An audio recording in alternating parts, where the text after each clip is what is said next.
I think the exuberance of youth, particularly approaching adolescence, does create a very serious aggressive impulse in our youngsters. Now this cannot be helped.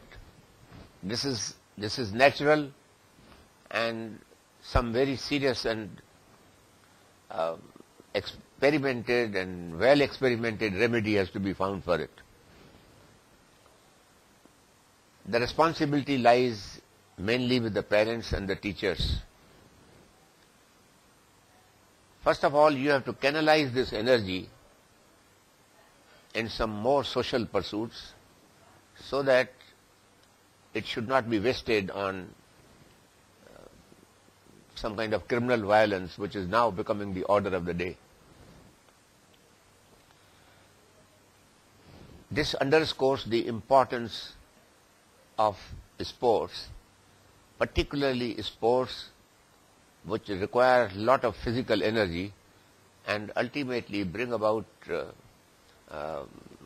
some kind of a feeling of fatigue in the youth, so that they have no opportunity or inclination thereafter to use their energy in the wrong direction.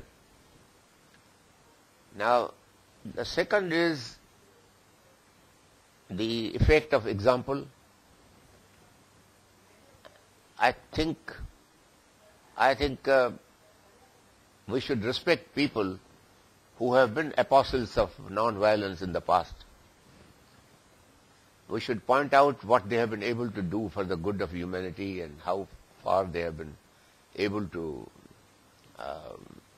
prevent crime, violence, disorder, and the kind of terrorism that is now becoming so very rampant in the entire world.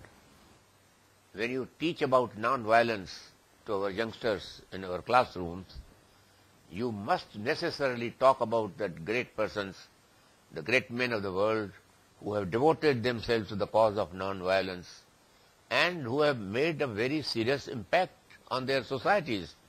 Mahatma Gandhi in India, Khan Abdul Ghaffar Khan in the northwestern portion of India at one time, and a place which was supposed to be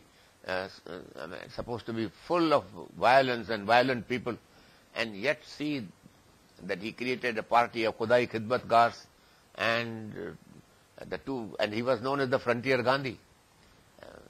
Look at people in